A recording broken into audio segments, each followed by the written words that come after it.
Cyber Nation has entered.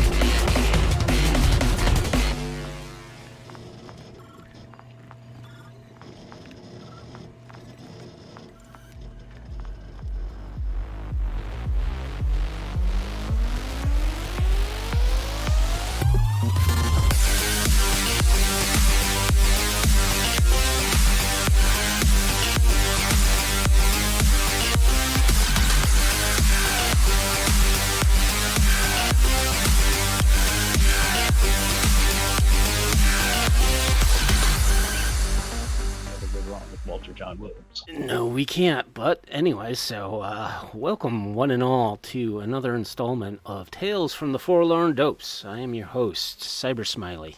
Whoa. Greetings, programs. I am your co-host, Wisdom. We have Jay Gray returning again to come visit us and grace us with his presence. It's a good day. It is a good day. Hey, Welcome, Jay. it's actually a good night for me. But maybe when you're listening to this, it's a good day. That's the joy of the internet. Hurrah! Hurrah. Yeah, so Content on demand. So you've done a lot since we last talked to you, and I'm just gonna read off what has come out since last time we talked.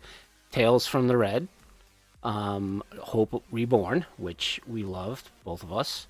Absolutely. good. Demiplane Nexus for Cyberpunk Red has launched and it's continuing to grow. 8 DLCs, so it's been almost 8 months, if not more, since we last talked to you. Trauma Deck, I have still yet to purchase it. It is on my radar. Yep. Been buying a lot of Cyberpunk Red Combat Zone stuff, so my funds are kind of shifting between the two. We also have the Book of Battle maps also came out, and lastly, Interface 4 that just came out. And I think That is all it. true. That is a lot of stuff that's come out. It never feels like a lot until you get stuff like, oh yeah, I put out something every month, and they're small, but they take work. That they do. I mean, you got Artel Saurian's like really churning stuff out again, and it's quality stuff. Oh, thank you. I mean, not just the cyberpunk stuff. Like Shadow Scar is much more interesting than I ever thought it could have been. That's not to say it wasn't an interesting concept in the first place, but it seemed kind of narrow in focus. But then when I got it, it's pretty cool too. No, it is, and I highly recommend people check out the free Shadow Scar stuff that's available on DriveThruRPG, the quick start and the character generation. It's really cool. It handles stealth and assassination in ways that are superior to any game, including Cyberpunk Red, quite honestly, that I have ever played. I'm super hyped about it. I cannot disagree with that. It's like that is the foundation of the game is stealth. You're everybody's a ninja. Yeah, and I really like that. Yeah. So you're gonna do a collab with Cody to create a DLC for stealth in Cyberpunk? Cody is pretty busy doing this thing, and really we have they could be clearer. We made them clearer in the Cyberpunk mission kit, Engineer's mission kit, but we have stealth and we have ambush rules, and stealth itself is pretty simple. But we do have thoughts about stealth, about heists, about the concept of not going loud, going quiet in the game, and we will be tackling that sometime in the future to make it more for people who prefer their. Somebody posted a graphic today in the Discord. It was normally we think of the axis of Cyberpunk as being pink mohawks on one end and black trench coats on the other. They pointed out that there are mirror shades as a third axis. The cool professional. And I think we'll have some more mirror shades style cool professionals who aren't going in and just shooting a place up. And trying to do the cool things, do the Ocean's 11 style stuff in the future. Let ninjas be ninjas. Even in Cyberpunk, let ninjas be ninjas, not just fighters in pajamas. And we can't say, hey, there are cyber ninjas and not let them do cyber ninja stuff. You are absolutely right. Yeah. Yeah. But yeah, a lot of stuff's come out. Loki, their new Battle Mat box set is very cool. Matt's been, as line manager, I get to see each step of these processes, and Matt's been showing it to me on those. And I was like, at the Gamma Trade Show this year, he came here. He said, "Here's some mock-ups," and so it's 2 books instead of 1 big book, so they're easier to transport and store. But then you can put the 2 books side by side. Yeah, you put 2 books side by side to make 1 big map. And the cool thing is he designed it so that they're fairly compatible between map and map, so you can put 2 different maps side by side, so you can have a building next to a street, for example. That's really cool. Plus there'll be decals and all kinds of cool stuff. That's cool. Well, the DLCs are cool. Interface Red Volume 4 is cool. I'm working on this month's DLC. James is actually going to be talking about it tonight on another show, with the Wireheads.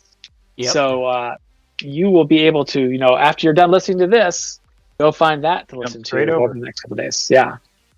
Cool. So how was it working on the Interface 4 project? Interface 4 is, I love working in interfaces because I get to go back and I get to go back because after a few months, things fade from the memory. They move from the short-term memory to the long-term memory, and so they fade a bit. I get to go back and reread and look and say, "Oh, this was really cool. I really enjoyed this."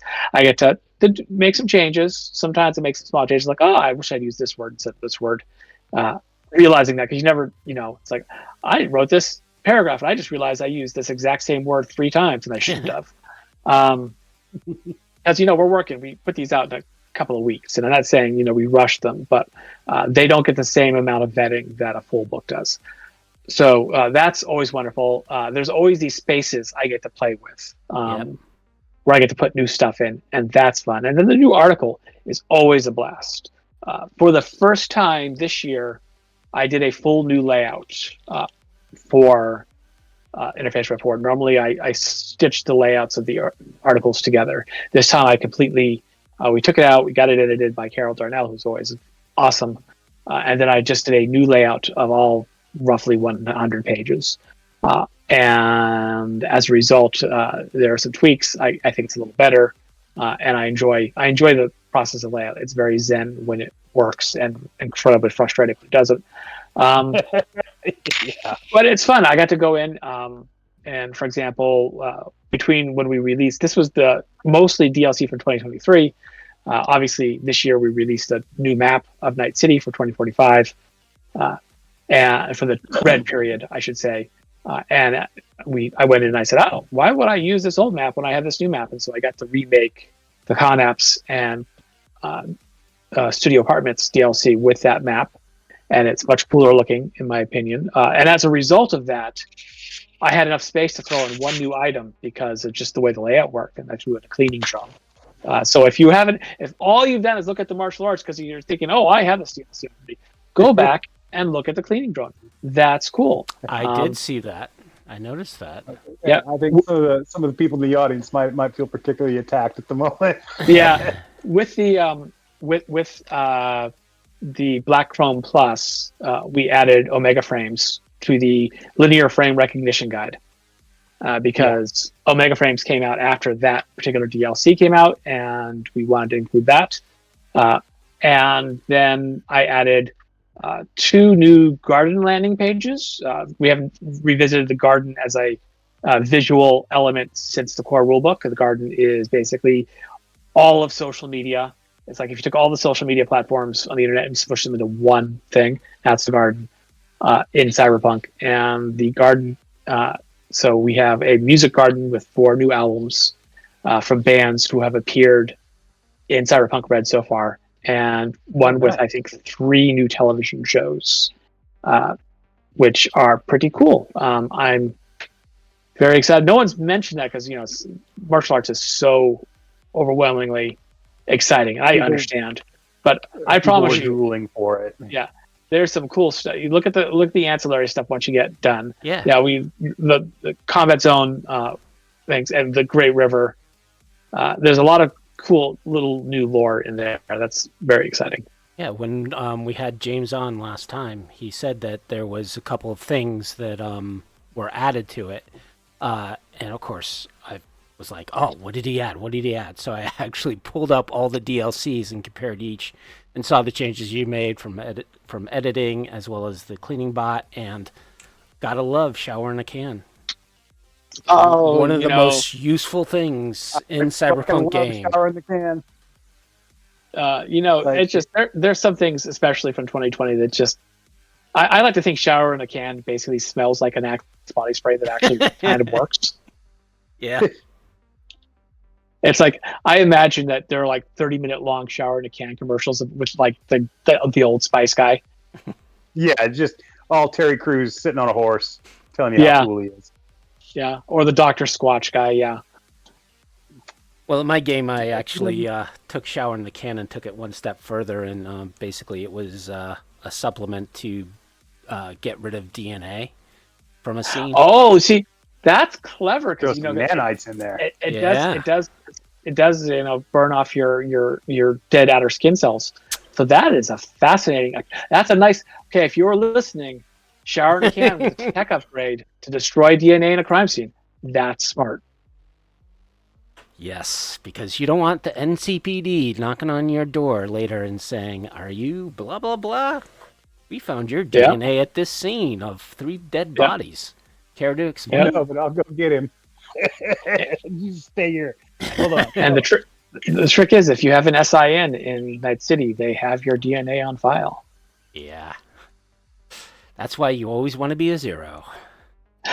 Except for if you don't, if you don't have an SIN and you are caught by the cops, they can just basically execute you. True. You're not a person. And you can't be hired and all that other stuff. Can't be hired, can't legally rent an apartment, can't legally buy a car. Can't legally own a gun. Yeah, well. Can't legally go to the hospital. Yeah. Yeah. And if you are little tidbit, little sneak preview of the Night City book, if you are caught by the NCPD and actually sent to trial, you will be given an SIN, and that will be added to your court fees. The cost of that. I missed that completely. Well, yeah, that's gonna be that's more of a new thing that when we explain how criminal justice works. A little bit of how the criminal justice process works in Night City. They'll say, "Oh, yeah, you committed a crime here. Congratulations, you're now a citizen.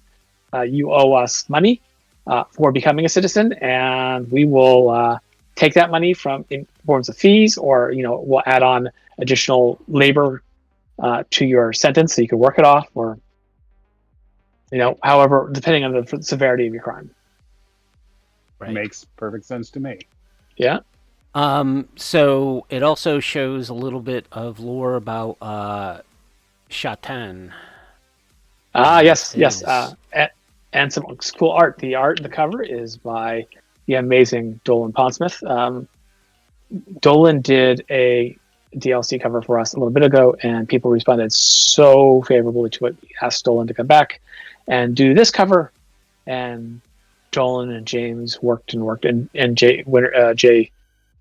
Kovac worked and came up with this amazing piece. And yes, basically, James came in. He said, "Hey, Jay, I'm working on the martial arts article, right?" And I said, "Yes, you are, because you pitched it." And I said, "It was a good idea." And he said, "Yeah." He said, "I want to, for the fiction, because we almost always have a bit of fiction in these articles, something to add lore, to provide context, to make it feel like more than just rules." And he said, I'm going to tell a story in the front about, guys at an arena and having fun and watching some martial arts, kung fu stuff. But at the end, I want to tell a story about Shaitan surviving and the evolution of his vendetta against Arasaka. I was like, that is a very cool idea.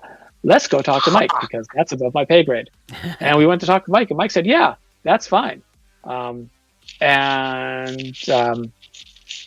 As a side note, it's personally vindicating to hear someone say it the same way I do. Yeah, and then it's fine. I recognize that there is no good way to say it. Then I went to, and then very briefly I touched base with Patrick Mills over 2077 and said, "Hey, we're on my side of the timeline. So technically, I don't have to ask you, but I'm going to be, I didn't say that, but technically I don't have to ask them as long as Mike's good with it." But I said, "Hey, here's what we want to do. Does that mess up anything for you? He said, no, that doesn't mess anything up for us. It's always good to work well with your partners. And boom, here we are. So Shaitan and his journey into the future of Arasaka brutality. So, Shaitan, and this is something that we've been asking kind of some of the old writers when it came to the top 10 solos of the world from Solo of Fortune 2. So, Shaitan so I want makes an appearance. I want to say one thing there. That is one person's opinion of the top 10 U.S. solos. That is not necessarily a definitive list. It's not like baseball where you have specific statistics and say these are the best hitters of all time because here are their stats. Or race cars and say this is the fastest car. So I will say that. But certainly anyone on that list is deserving and amazing. And some of them are throwaway jokes. I want to point that out. The Manhunter from Mars is a basic throwaway joke. Yeah, that's John Johns. Yeah. Yeah.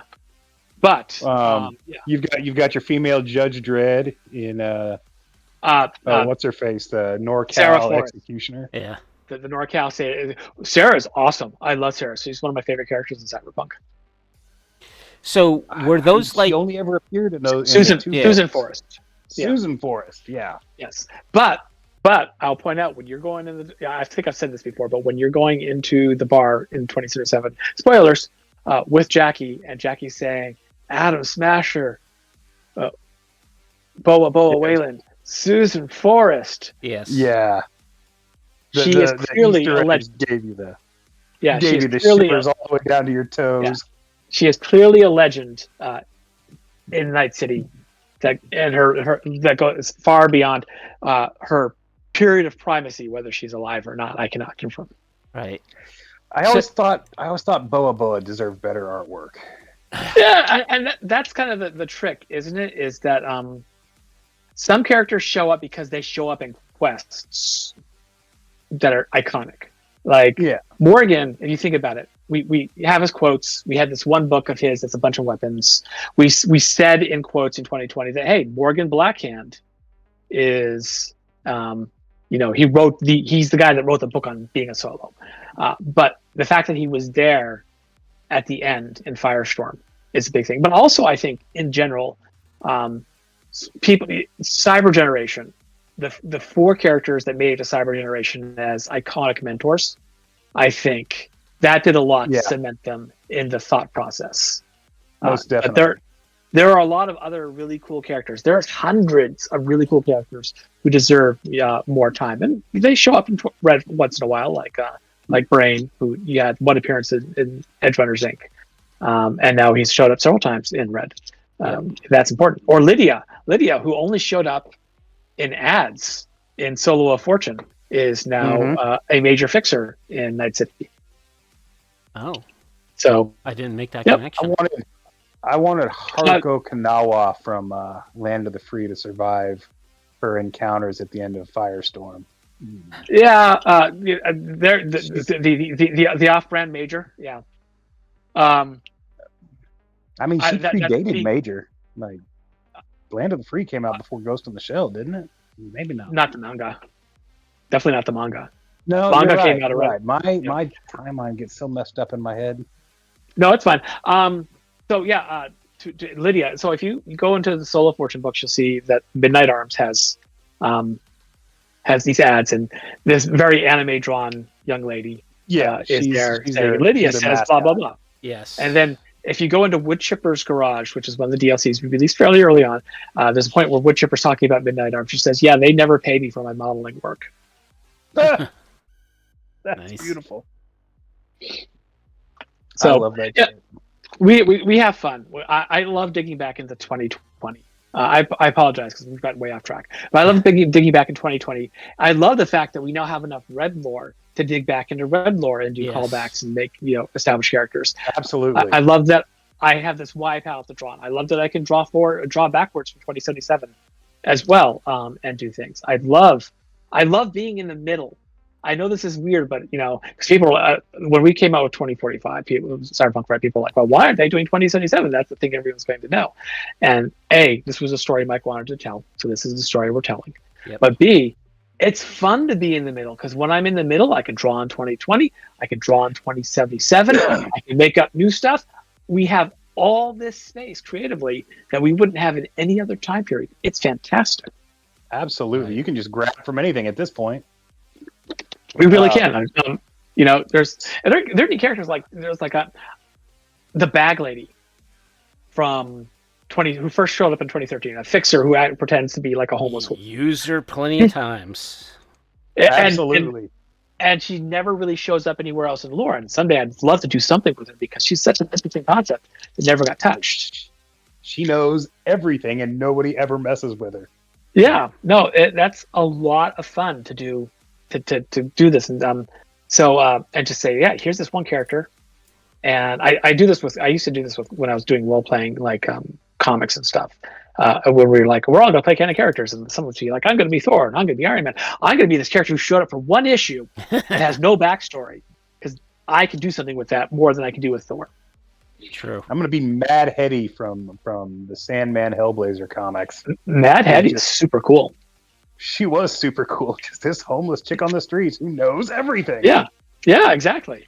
So yeah, and that's a great archetype. But yeah, so I love being 2045, because I love having access to everything and being able to draw from it. And everything's, all the tech at this point has legacy. Like, some of it still feels brand new, but then you've got cyberware that's been around for 40 years at this point. There's like old models that are being hawked on the street, and like old cars and stuff. Like, I love that. We go back and say, yeah, no one's using that telecommunication briefcase suite that you can get in the old Chromebooks, because an agent does everything that thing can do. But it's a cool little thing where like you could do one of those police procedures, like, wow, they're using technology that's 30 years out of date and we can't trace it. I've done that. It's awesome. Yeah, it's like walking into a criminal's hideout and there's just nothing but fax machines. Like, what? Yeah, that's like a bunch of old gaming consoles or wired to each other in serial to act like a supercomputer. So was Shaitan, was he an NPC or a PC for someone, or was he just like made up specifically for Solo of Fortune 2? Oh gosh, I wish I could tell you that. There are so many characters. I suspect that he showed up in somebody's game first as an NPC, or possibly as a PC, and maybe he got upgraded to be an FPC. But he feels to me, and I don't know who. I mean, I don't know if he was made by the person who wrote that article specifically, or if they pulled from other people's stuff, and that's always the problem. So I can't say for certain, and no one's ever told me a story about his origin. I've heard origin stories from many characters, but not for him. I will say he feels very much like a. We're going up against Arasaka, and here is this NPC who can maybe get in your way. Yeah, he's maybe your ally, but maybe he's gonna ruin things for you because he's here for the vendetta and you're here to do something else. He feels like he occupies that space, but I can't say for certain whether or not he was someone's character back in the day or not. Yeah, because I'll say this. Go ahead. Johnny did him fucking dirty in the game. Dirty. Well, I'm gonna say, and this is brought up. There was a thread about this recently. The fact that we put this out and added new lore to the character means there was conversation about in various places. And the Reddit, one of the Reddits for the 2077. So I was like, oh, he got a job because he was like, he shot once. I was like, and you point again, yeah. In Johnny's power fantasy, where Johnny was the hero, he was the guy to prove that the situation was nasty and the hero is great, right?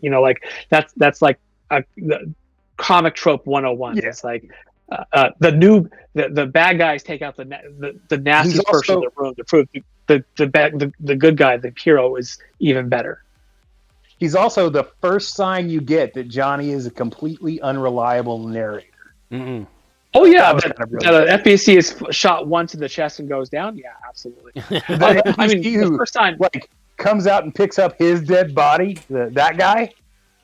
Yeah, I mean, for me, it was the fact that Johnny. Spoilers again, everybody who hasn't played 2077 in the last 5 years. The fact that Johnny walked right out of a concert with Samurai, who'd been broken up for what 7 years at that point. Yeah. 8 years into a Militech helicopter in a city obviously not at war, in the middle of a war where most of the corporations evacuated their employees, and goes to Arasaka Tower. You know, I was like, that whole thing is wrong. Also, the fact that actually earlier in the flashback, the Ultra flashback, he goes. This is what I was like the first time I really realized it. He goes to Atlantis, the Atlantis, and I will forgive them for not making the Atlantis the way it's described in the books, which is, you know, it's designed to be psychedelic with staircases going the wrong ways and mirrors designed to disorient you. Really hard to do. That would be hard to portray. So I'll forgive that. But the fact that you go up and you talk to Roxy and Kissy, who at that point in time would be like 13 years old. Yeah. And they're there in the Atlantis. And I'm like, oh, this is not accurate. And, you know, so, you know, it wasn't until my third playthrough that I realized that was Roxy and Kissy. And I squeed like a little girl. I was this day old that I didn't realize that. Holy cow! I had subtitles on, so their names appear above the lines. That's how I figured it out. That was subtitles. That's awesome. Yeah, and so I was like, and you know, obviously Johnny, you know, there's a lot of things. Also, somebody had mantis blades. One of the Ice Brothers had mantis blades, so you can chalk that up to just a bit of bad continuity. But there are a lot of little things using his Malorian as opposed to the H&K that he carried. Yeah, at the time he didn't have the Malorian until later on. And so there's lots of little things and a that don't add up. It's like, you know, and human memory is unreliable, and the chip is damaged, and who knows what was done to Johnny's engram between when it was made and when it was. Or my favorite new conspiracy theory. This is not me as a representative of our Californian Games saying this is truth. I just think it's a fun conspiracy theory. What if that's not Johnny at all? What if that was an experiment to see if they can create an engram that thinks it's a person? That's good. Right. I just think he was like tortured as an engram. Oh yeah. Because I think I've said it before. I think Saburo was trying to find K's engram. Really too. Because he was. Yeah.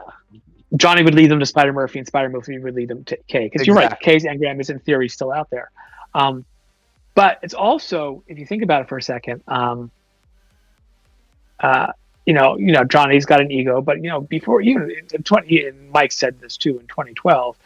Mike wrote what I consider some of the coolest lines in cyberpunk fiction. This is not me, you know, saying, being a fanboy. So I honestly think this is the last couple of lines. One of the last couple of lines of Never Fade Away is Bang said the hand, right?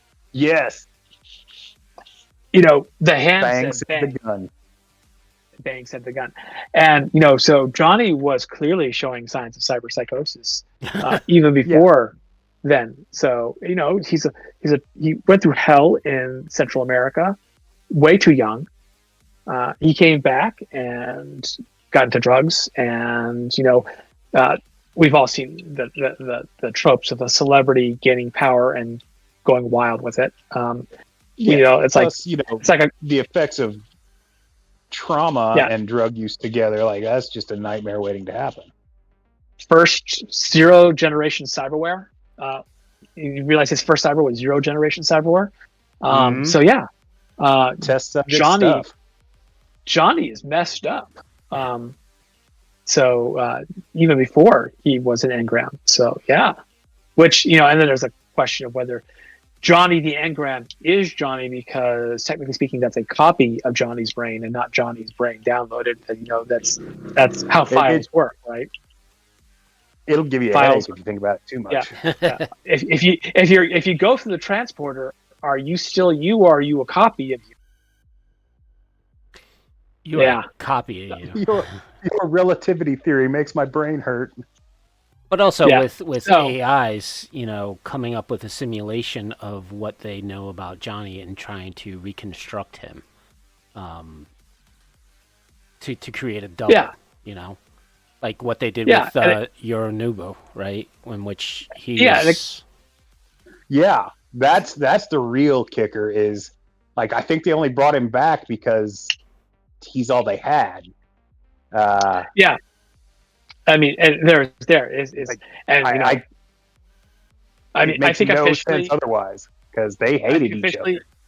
I think officially it was a body double that was killed, but it's just as likely that they made a clone and were able to successfully download the brain, or it could be that his body, he was not so much killed as he was, cryogenically frozen, and then they woke him up. There's all kinds of cool theories. Or he's, it's thing. It would have been K if they had K. Yeah, If they had K's engram. Right. So speaking of all this lore, Rob... Sorry, yes, I went off on a big tangent there. Yeah, yes. no worries. That's what we're here to talk about. So speaking of lore, right? It's more exciting than the Rob Barefoot posted a character sheet of Beth's Isis from Colin Fisk. First off, who's Colin Fisk? Colin Fisk? was, you know who Colin Fisk is. Yeah. What's that? Colin Fisk. You know who Colin Fisk is. His name is all over the books. His name is in the original 2013 Cyberpunk. I do not have the original creators. I do not have the original book. Okay, so for those who you guys know, but I'll say for those who don't know, Colin Fisk is a creator of one of the OG creators. He was a member of the original Cyberpunk group from the original back in the days. He was heavily involved in many things in 2013 and some in 2020. He was very kind recently. He was digging through his stuff, and he found a copy of the original character sheet for Best Isis, which he shared with, he tagged me with, and I got his permission. We got his permission to share it with everybody. We share it with everybody, and it was very cool to see this old character sheet, original first edition character sheet for Best Isis, the character, and that was pretty awesome. That is awesome. So was that him playing with Mike and Lisa back in the day? And if so, I don't know. I try to be respectful of their time and this kind of thing. Hold on just a moment. Sure. We have been invaded by James Hutt. Hey, James, you have a Hooray. show. Go do your own show. Hey, just wanted to say hi and have fun, everybody. Hey, James. Break a leg in your own show. Hey, James. Yeah. Hi. Bye-bye. Good luck. Good luck, man. Yeah. James is great to work with. I love working with James. James and I has done some major back and forth the last couple of days. And it's been a ton of fun. Good people. He is. But yeah, so Colin did a lot of things. Among other things, Colin was as far as I am aware, lore speaking wise, Colin introduced the first sympathetically portrayed as more than like a throwaway character, queer character in Cyberpunk, in the form of, he wrote the article about Ma's Despair and Rocker Boy. So also probably the first discussion of Pride, the event. I mean, in a role playing game. So some pretty cool stuff. Colin is responsible for a lot of very cool things. Like, it wasn't just the first in Cyberpunk. Like, I think it was the first discussion of a queer person who wasn't treated as a joke or a villain in all of role playing. I don't have anything to say otherwise, but considering it's in the late 80s, I think you are probably right. And I thought that was pretty cool. Ma's Despair is a neat character. If you own Rocker Boy or you don't own Rocker Boy, I suggest you get it. The article with the interview of Ma's Despair is really fascinating to see. Maz is what they call an outrage comic. They don't really exist as much anymore, but that's basically what George Carlin was, where basically a comic that will speak in a funny way, but do a lot of ranting on current political topics. Yeah.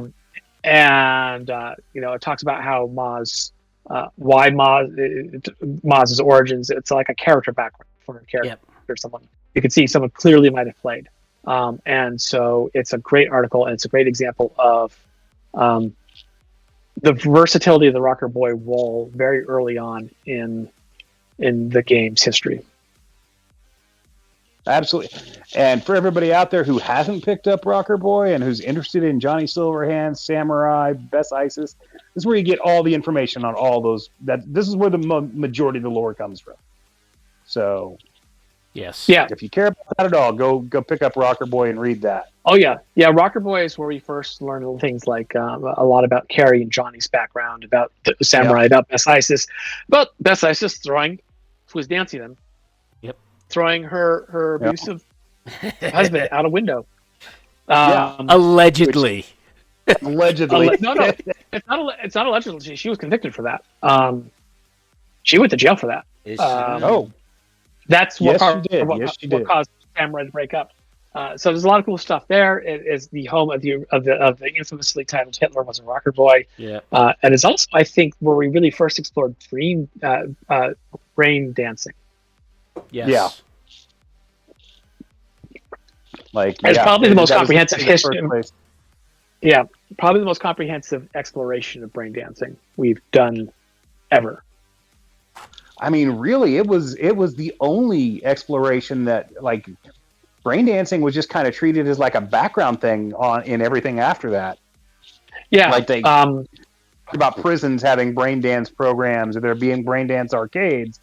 But Rocker Boy's the only place you ever got any detail about it. Well, Live and Direct expanded a little bit more on it. I think Live and Direct kind of took a lot of Rocker Boy and kind of brought it into 2020. Yeah, I mean it's basically the Deep Space to Near Orbit or Eurosource plus Eurosource. But more medium. But you don't see really a strong exploration of brain dance as a plot point until 2077 did it a bit and quite a bit, and then we did it a little bit with Red. And in the Jumpstart kit, you have an entire what's called an interactive brain dance scenario, where you literally do a police simulation where you play the bad guys. I still say the writers of Strange Days played Cyberpunk, and that's where they got this. I mean, ideas come across. There's nothing new under the sun. We borrowed stuff. They borrowed stuff. I know of a couple of different fictional things that I know for sure were inspired by Cyberpunk, and I am aware of plenty of things in Cyberpunk that were inspired by fictional things. So, absolutely. Hell, spotting the inspirations for stuff used to be my favorite hobby, secondary hobby in the game. It's what got me into the game, all the Appleseed references.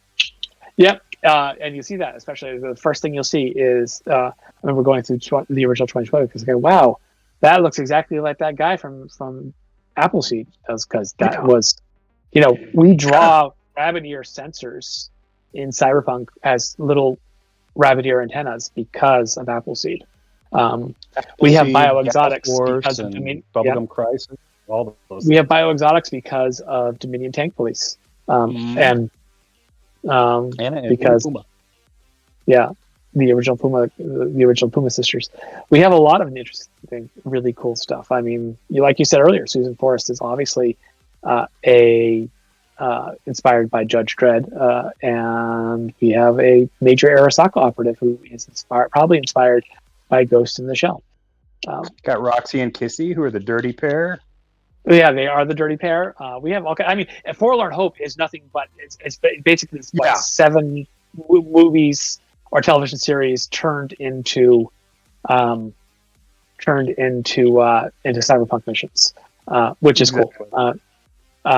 You've got and also if you've never watched The Dirty Pair, go watch, because The Dirty Pair is this amazing. For those of you, it's an older anime as these things go, but it is an amazing take on. There's some amazing takes on how the Japanese creators see American gun violence. Yeah. Yeah. I'm thinking of that scene in what it was like a mall where like everything is a gun. Oh, the baby carriage and all the little kids come out and they just turn into bombs. They turn into bombs. Yeah. It is an amazing on American gun culture. It is amazing, and I highly recommend you watch Dirty Pair. It is Watch great, it, and whatever read it, version buy you the get. comics, whatever version you Yeah. can get, it's always going to be good. Yeah. Yes, it is amazingly fun. And yeah, you're right. Roxy and Kissy start off as homages, if we will, to the characters, the main characters from that. They've evolved it, so that's a cool thing. We start with homages, and they evolve as we evolve them. Yeah. And they become, and we're at this point where we still homage all the time, here and there, or we homage, or we parody, or we satire. Yeah, But the characters absolutely. themselves, we have so much lore to draw on that we're also telling this great comprehensive story about this world, and it's wonderful. It is. It's so much fun, just like trying to tie, like connect all the dots. Like it just, I never get tired of it. I never get tired of the evolution of things in the game. It's just it's beautiful. It makes my heart warm to know that this obscure game I was playing in the '90s is now this huge thing. Yeah, it is. It is wonderful, and it gives me so much, and the rest of the team so much room to play what. with. In his interview, Mike Pon, and we'll talk more about the interview here in a second. But in his interview, Mike Pondsmith was talking about how when the Polish were doing the copyrights, that one of the things they copyrighted were party hats, and Mike thought that was just infinitely hilarious. And then it was explained to him that that covers like masks and cosplay stuff. But the real deal is I've got Cyberpunk 2077 party hats and party supplies, like little toothpicks with flags on them, and like banners that you can hang across the door that say "Happy Birthday, Cyberpunk 2077." Yeah, no, it's there was a point where we were looking at the trademarks just to see where things were, and questions. What can we make? What can they make? Who owns a trademark to what? And I enjoy perusing the trademark database at the U.S. Patent Office and Trademark and Copyright Office. That's fun. It's a great hobby. Yeah, and yeah, it was. I was reading the trademarks that they had laid down on Cyberpunk from CDPR, and I was like, yeah. And just the last thing in the list is, it's for comics, and, books and novels and albums, and it was on party hats. And it was just such a ridiculous concept that there would be Cyberpunk party hats. And of course, you go into a party supply store, and there you go, because why not? It's cheap, and you make a little money off of it. I have Cyberpunk party balloons. Like Jesus Christ. Like, I would have. You could have never convinced me in a million years that was going to happen. Yeah. Yeah, it is pretty amazing. It's strange. It is strange to think, and it's a unique privilege that very few role-playing games have. Setting aside D&D, which has had multiple movies and a really beloved cartoon series and action figures and that stuff, and that's it. This is going to sound strange, but there are times when I don't really consider D&D to be, it's its own thing. It's almost not a role-playing game. It's like when people talk about movies. You never talk about Star Wars because everybody loves Star Wars. It's like Star Wars is science fiction, but Star Wars is also its own genre. Yeah, it's just Star Wars. It's too big to talk about. You don't list it in your favorite movies because it's just it's there. And there have been things, and like Heavy Gear had a cartoon, and BattleTech had a cartoon. And, I mean, kinda. I guess. I mean, you could kind of call them animated.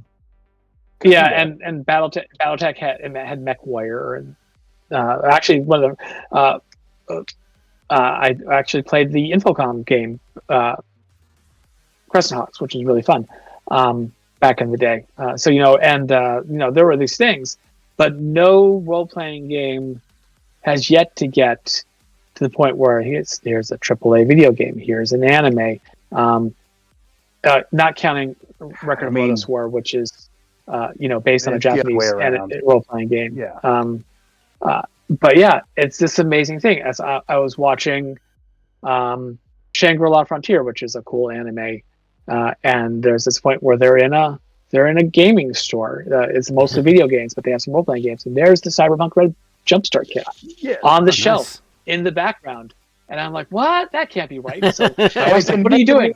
I'm rewinding and I'm pausing. And I'm like, look at that. And she says, what? I say, right there. I point to it. There it is. And the obvious thing is they took reference shots of a real store to draw over for the background for the scene.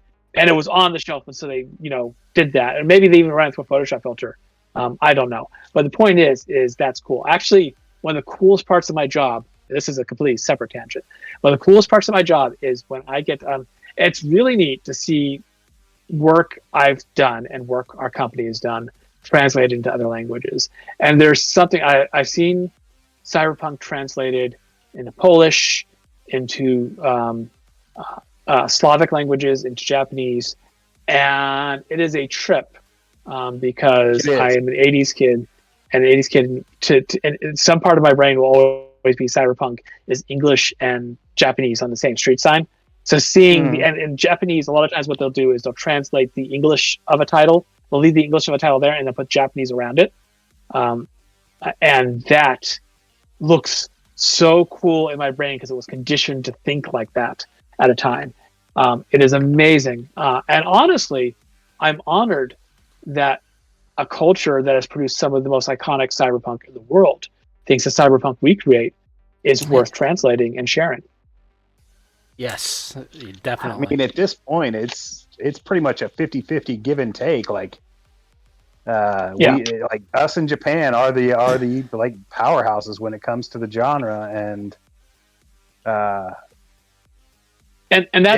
cool. Started out that the differences were stark in how the genre was portrayed, but now that's melded into one, really. Well, and a large part of what Cyberpunk does is Cyberpunk examines how technology interacts with the stressors on a society. And obviously different societies have different stressors. And as a result, Japanese cyberpunk dealt with things that American cyberpunk or even British cyberpunk didn't deal with. And British cyberpunk dealt with things that American cyberpunk didn't deal with. Like if you look at the original Vias from Vendetta, and not the movie, because the movie changed a lot. But you look at it, that was dealing with some very different stressors of the Thatcher years, which are similar to, but different from the Reagan era stressors that cyberpunk in America was dealing with. And if you look at cyberpunk from South America, they're dealing with different stressors too. And there's commonalities that flow back and forth because we have shared media, but still each is different. That's one of the reasons why when someone says cyberpunk has to be this, and cyberpunk has to involve this, and cyberpunk has to very specifically be about this theme. And I'm like, but it depends on where you are. It depends on what it is, and there's lots of room. A lot of people say, well, you can't play a cop in Cyberpunk. A cop can't be a main character, but then you've got to discount Blade Runner, you've got to discount Judge Dredd, you've got to discount Ghost in the Shell, you've got to discount RoboCop. Are those not Cyberpunk? I mean, you don't even need discounts. All those characters are straight Cyberpunk and straight out the box. No, there's something to be said where can you play a character that is a cog in the system, or is your character breaking out of the system in some way? RoboCop's journey in RoboCop is like from cop to machine to becoming human again. And what does that being human mean in relation to the system, that the corporatized police system that I'm part of? That's a story to tell. But I'm not going to tell you not to tell it just because you're playing a cop. Well, and even though he's a cop, like the entire story is anti-corporatism, anti-capitalism. It's pure cyberpunk. I have feelings. I'm not a huge. Okay, so I have two points to this. I'm not a huge fan of telling people how to play cyberpunk because to me that's your choice to make, and the least punk thing I can do is put boundaries on your experience. To me, I hope you're not playing a bunch of. I hope you're not playing a bunch of Red Chrome Legion straight. I really hope you're not using my game to do that, but it's not my job to control your actions. That being said, I think that games with a very narrow focus, like say a game where you are specifically playing a rebellious faction, like Cyber Generation, you're specifically playing a rebellious group rebelling against the system in a cyberpunk setting. That's perfectly valid too, because that's the way the game's designed. Yeah. Right. I think about this a lot. Sorry, you were going to talk about Mike's talk at in Poland at Yes. Digital Dragons. Yeah. Yes. So for those who don't know, there was an event or a convention called Digital Dragons over in Poland. A Mike Pondsmith, the great Maximum Mike, was interviewed by TV Guri, Gry.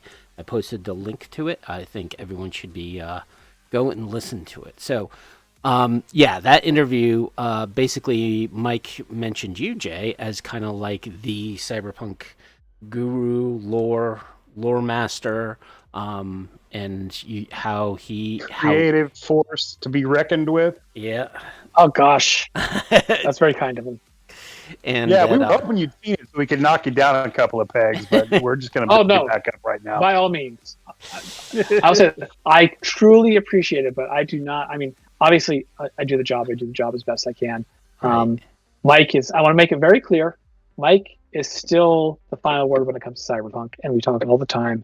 And if Mike's always throwing things at me, saying, "I think this happened," and I say, "You thought it happened, so it does," because you're Mike Pondsmith, and this is your cyberpunk. There will be other times where I'll say, Mike, I like this. And he'll say, yeah, but what about this? And I'll say, oh, yeah, that's a really good idea. And that's the collaborative teamwork process, which is amazing. Yeah. So I don't want to make it sound like, oh, no, I'm replacing Mike. Not at all. I mean, but I am fortunate that Mike has entrusted me with driving things day to day so that he can focus in other places. And that's wonderful. Right. We were just happy to see him recognize you and boost you up like that, man. Oh yeah, and Mike will be the first to say, people will say Mike Pondsmith for Cyberpunk, and he'll say, no, it's R. Talsorian game Cyberpunk, because I didn't do it alone. There's been dozens, if not hundreds, of writers and artists and editors who have contributed over the years. Cyberpunk is a creation. Spider-Man was created by Steve Ditko and Stan Lee, but Spider-Man is also the sum total of every creator, every writer, every artist, every actor who has contributed to Spider-Man's story over the years. And Cyberpunk is the exact same way. Mike will be the very first person to say that for example, Mike will happily say, Arasaka, is Scott Ruggles. Sure it wasn't Will Moss? No, I'm pretty sure it may have been Will Moss based on stuff on Scott Ruggles' gun. Okay. The story is that I believe that Scott Ruggles had an Arasaka rifle, right? And they decided that would make a good name for a Japanese corporation. But yeah, or that Colin Test invented this, or that Dave Ackerman came up with this idea. Right. Mike is the first to give credit where credit is due. And we're really lucky because not every creator is like that. No, and I think that's a misconception. I think of a lot of the tabletop community. When they look at a book, they often look at the producer, like for example Gary Gygax, right? Everyone thinks, oh, D&D was created by Gary Gygax. It wasn't just created by him. There was a lot of people who contributed. Granted, Gary put his name on all the books, right? But whereas he did all the speaking and all the cocaine, And Mike, puts his name on the books along with R. Talsorian, but it's really, all these other writers. And I've often come across some of the community, for example, some people have kind of bashed Pac Rim, saying, well, it's very not a great viewpoint of Asian countries. And I will often have to tell them, well, keep in mind that those were all Asian writers. I mean, granted, they were Japanese writers, but and they were granted strong there was contributors, and yeah. It's I think UK source book, written by people in the UK. Yeah, the Korean section of Pacific Rim would have come out a little different if Korean writers were involved. Yeah, there was a bias from the Japanese writers. I get that. Yes, so that that does happen. But yeah, no, Mike listens. Mike gets expertise. If you go into Cyber Generation, I keep bringing it up because it's so cool. But you go into Cyber Generation, there were experts who helped create the way, not the powers themselves of the Cyber Evolved, but the way they kind of how would this work? How would the body what would the body need to do to be able to produce living metal weapons, for example? So there was that. Actually, I believe the guy that worked on that he's the only person who I've ever worked on Cyberpunk and Shadowrun. I've said this before, and I can't remember his name, and I feel bad about that. He's an actual doctor. Really? He worked on a cyberware supplement for Shadowrun, in addition to working on that with us on Cyber Generation. I want to say Mike Jackson Also, did art for both companies. You know what? I'll look it up in a second because I got my Cyber Generation book right here. Yes. Design. Carl Wu. Carl Wu. Yeah. If you look at the Cyber Generation table of contents, credits, it's Mike, Ed Bolme, Dave Ackerman, Eric Hesserer, Wade Racine, and scientific material by Carl Wu. Nice. I love believe the concept of CyberGen. Oh, yeah. I do wish that it like the main source book could have divorced itself from the superpowers. CyberGen would be something we every once in a while. Cody or I or James will say, "Hey, you know what? We should bring back CyberGen." We said they're like, when we have a little free time. It's in the back of our heads. Cyber Generation is not dead. Cyber Generation returned. I think Cyber Generation was a concept ahead of its time. Well, behind its time because it pulls very much from the 80s. The movie where Russia invades and the kids of the military base have to defend. Yeah. So it pulls very much from that 80s Red kids Dawn. can do it, Red Dawn kind of aesthetic, but also, looked ahead to the, kids on bikes. Yep. And the young people are the movement. Yeah, So it was Red Dawn meets Goonies meets Blade Runner. Yeah. So Cyber Generation is great. And it's something that we definitely want to revisit in the future. I liked the advancement of the timeline. I liked the reasonable advancement of the tech. I liked the concept of playing children characters who have to grow into their roles. Like, it was great. I think it should have done much better than it did. I just wish it had been divorced from the powers. Yeah. There are times when I think Cyber Generation would work better in its own universe and not connected to a cyberpunk universe. But it started off as a thought experiment. Yeah. What do the kids of cyberpunks do? And it grew from there. Yep. Yeah, it's fantastic. So getting back to the interview. So Mike. Sorry. Yes. No, so he talked about how much of a influence you have been and how you and Patrick have been working. Patrick Mill.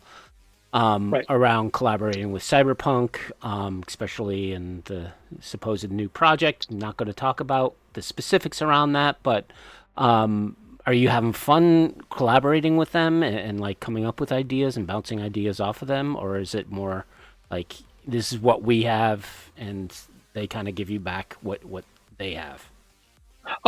Collaboration is my favorite creative process. I enjoy working with a team and growing ideas. I like to say that it's sort of like if you throw a ball to one of your collaborators, and every time they catch it and throw it back, the ball gets a little bigger. Or if you prefer, you start seeing it gets more high. It starts off very blurry and it gets clearer every time the ball bounces. And sometimes pieces break off the ball because they don't work, and that's fine. You have to be able to put your ego aside. And I got to say that Mike, James, the writers we work with as freelancers, Patrick Mills over at CDPR, and the other people at CDPR, they are relatively ego-free when it comes to saying, hey, I'm not married to my ideas. I do not like my ideas or think I am so right that I'm willing to be, not willing to come up with how a concept could work or change an idea or make an idea better. I enjoy it very much.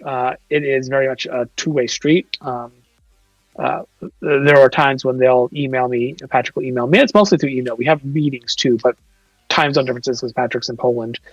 Even though the team's in Boston, my primary contact's with him because it's easier if there's only a few points of contact. It makes it easier to keep communication straight. But he'll, email me and he'll say, yeah, we need to know about blah and from 2020 or 2045, and I'll say, yeah, give me a few hours. I'll look it up. I want to say I do not have every lore book memorized. What I have is a very good capacity for remembering that I read something somewhere once, and then from there I know where to go, so I'm able to research quickly.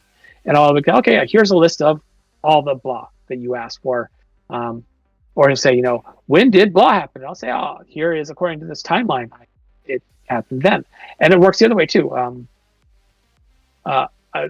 Recently, not that long ago, actually, I sent them. We're working on. It is no secret we're working on a Night City book for Cyberpunk Red. That they've set Night City for 2045. It's got hundreds upon hundreds of locations.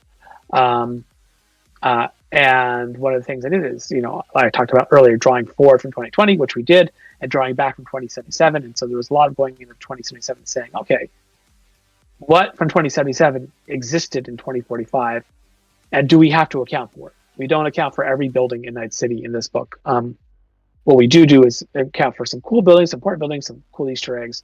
And so I said to Melissa, I said, here is everything that is 2077 related specifically. Or, here buildings or people that originated in on the 2077 timeline. And they sent me notes back. And it was never a, no, you can't do this. It was a, we would prefer this. Why don't we find a way to make it work? And I'll say, okay, well, how about this instead? And, a little back and forth, and we come up with a solution that works for everyone. I may have said this before on your show. Back in the day, they don't do this at Marvel anymore because they don't have letter columns anymore. But back in the day, in the letter columns of Marvel Comics, people would write in and say, I noticed the Hulk was wearing green pants this week in this issue, but in the past the Hulk has always said that he hates the color green and would never wear it. And then someone else would write in and say, but I can explain how that is. Here's why the Hulk was wearing green pants. And then the writer or editor would say, that is officially the reason you get what's called a no prize. You get no prize for explaining it. And I love no prizing Cyberpunk and explaining how all the pieces work together. It is one of my favorite things. I have a lot of favorite things in Cyberpunk creation, but that is one of my top favorites. I love finding ways to say yes and not finding ways to say no. Right. Beautiful. So the other thing that Mike mentioned was because he kind of had to step a little bit away from Cyberpunk because he's concentrating on Witcher? Yes. So we have the license to make the Witcher tabletop role-playing game, and for a while it has been dormant. Basically, we ran into this point where we are creators. I think you need to understand, everybody at Artal, first and foremost, we're storytellers and creators. We can make a book that is nothing but recycle content. We say, here are all the items from the video game, right? We could do that, but we prefer to make stories. And we got to this point with CDPR where CDPR was like, we don't know quite yet what the story we're telling is with Witcher is. And we don't want to say, yes, you can tell this story, and then have us contradict it. Because we decided that story doesn't work for us in upcoming Witcher video game projects. And so we said, okay, what we're going to do is, rather than beat our head against the wall and say, can we do this, and back and forth, we're going to put a pause on it. We're going to wait until you're further along in the process, and now they are further along in the process. And in that time, Cody moved from being the Witcher line lead to being the Shadowscar line lead. He said, okay, well, if I'm not working on Witcher, I want to work on Shadowscar, which is this project I've had in my head for years, and I want to make it. And it's fantastic, as I noted before. Please check it out. And in general, we try not to overwork people at RTG. We, firmly believe in you work you work a certain amount of time. You don't work extra, except for in very rare circumstances. And you stop working when you're supposed to stop working, and you go and you do other things. That's very important because we've seen what burnout does to people. And because of that, Cody could lead that and lead Witcher. So yeah, Mike is working on. Mike said, like, I'm working on other stuff, but I can start working on Witcher for the time being because it'd be fun to do it. And Mike's not a big fantasy guy, but he's enjoying the challenge of doing something that he hasn't done before, and that's pretty cool. So he decided this was a time and a place where he can work with that. And he's working with some of our most trusted freelancers when it comes to Witcher, and they're doing some really good stuff. Cool.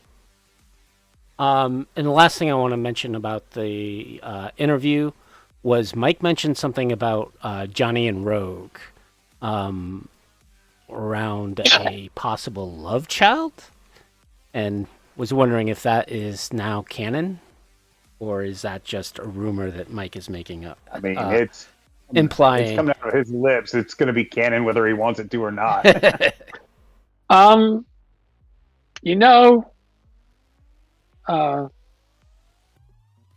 going to say that there is a character out there who might fit that description that we have featured once or twice or 3 or 4 times in a book. And I'm not going to say any more about that than that. That's like announcing the Wonka contest. Yeah, there might be a gold. Well, I'm gonna say that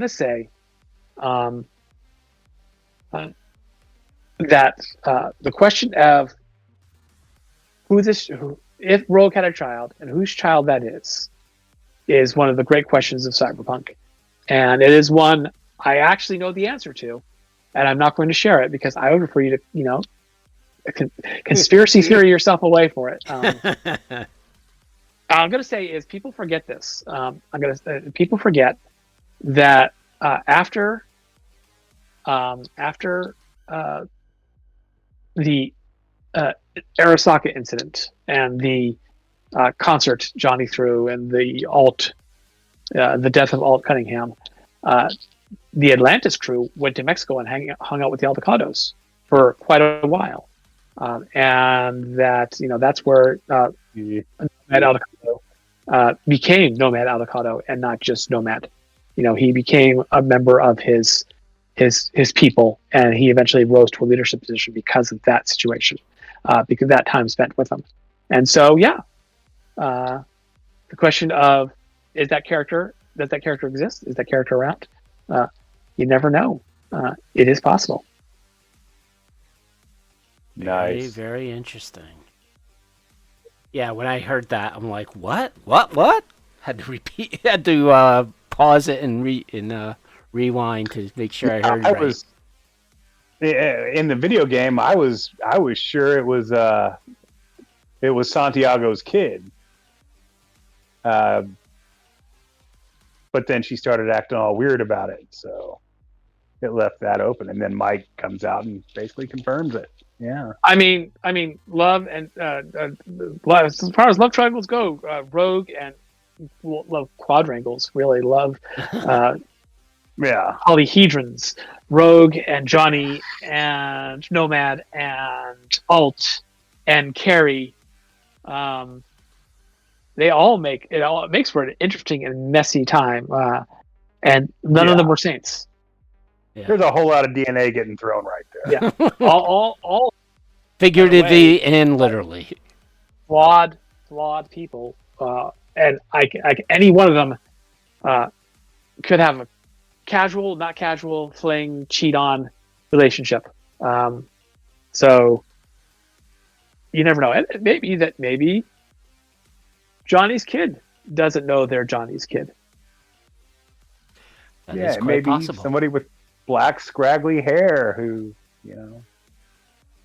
anything's possible.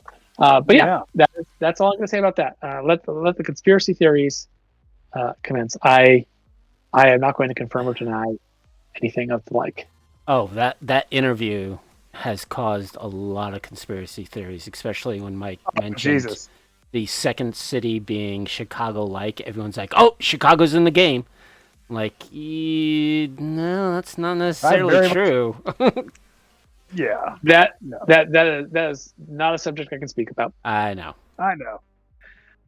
My hope is the Chicago-like is actually going to be Meta Keys.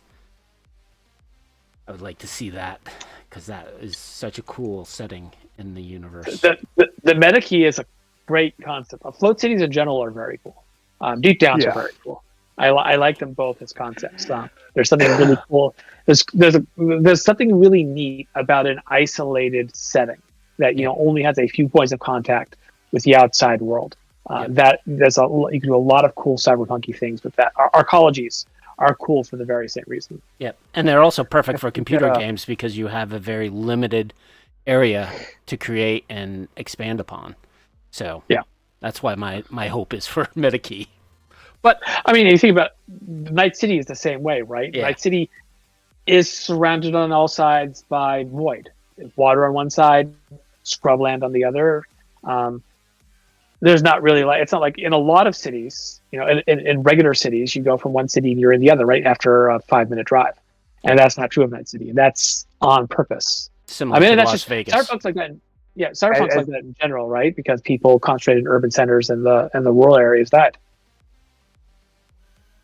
I'm probably going to be. This is probably not the majority opinion, but the only thing I desperately want, as far as like setting, is I want there to still be plenty of Badlands because Planet Nomad is important.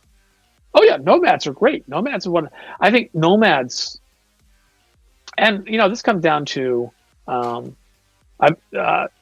I first started with RTG in the media position.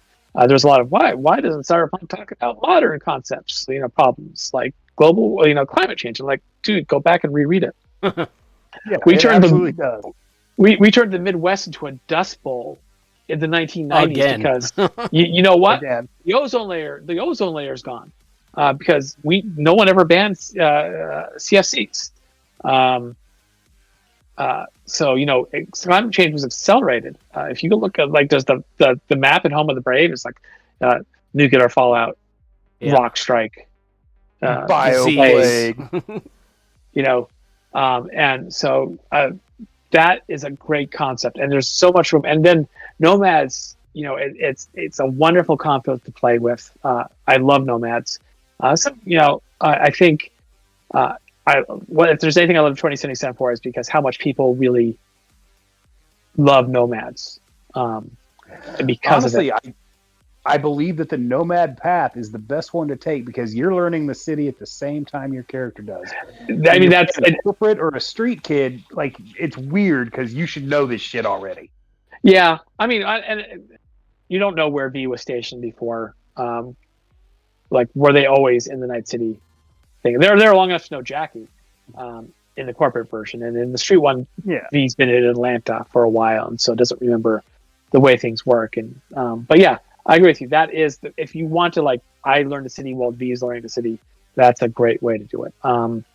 I think just Nomads in general are a great concept. I think the concept of extreme urbanization is a great concept for a cyberpunk future because cyberpunk's all about urban.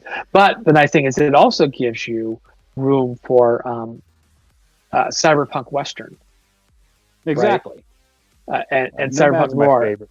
Reclaimers are a concept I don't think get explored enough in Red, and we're touching on them a bit more in the Night City book too. The concept of people saying, "Oh, all these towns were abandoned; they were left standing still." Yeah. And sure, they've probably been plundered for scrap by now, but maybe we can build on what was already there, and that's what humanity does. Troy, the city of Troy, when Schliemann found Troy, right? He didn't find the original Troy. He found the fourth Troy, because Troy was built on top of Troy, was built on top of Troy, was built on top of Troy. We build cities on top of other cities. Seattle is built on top of Seattle. Yeah, I mean, cities are placed where they are because they're strategically viable to be there. There's they've got the resources, they've got what they need to build that city there in the first place. So Yeah. when it all burns down, you just rebuild it. Yeah, so Reclaimers are great. A Reclaimer campaign's a great idea for Cyberpunk. It's one of those things. You go to a place, you got to defend yourself against Raf and Shiv. You got a corporate interest. You're saying, hey, because that's what corporations are really good at doing, right? Saying, hey, I noticed that you're building this place up and it looks great. How about I take it from you now? Because once you have something, you've got to defend it. That's a great. You got to get the resources. That's a fun campaign. I mean, one of the best campaigns I ever ran was like the reclaiming of the Sears Tower in Chicago. Yeah, I mean the reconstruction of Chicago right before the Fourth Corporate War is a great campaign. L.A. or Mexico City were both Nomad projects. Those are some fantastic concepts. L.A. after literally impossible earthquake. Yeah. And you can make it a political campaign. You can make it a resource-based campaign. You can make it a base building campaign. There's a cyberpunk hex crawl is a cool concept. Yeah. Mm-hmm. So speaking of Night City, so the Night City guide you've posted. So there was a DLC with the Atlas. You also recently posted the retconning of the map. So how's that project going along? It is still going. We are working on it. It is. We've got. I actually just got the initial roughs on the cover. It's looking really cool. I'm really excited about it. But yeah, the Night City project is the Night City sourcebook for 2045 for Cyberpunk Red is going along. The initial writing is done. I am working on a new pass through. There are a lot of.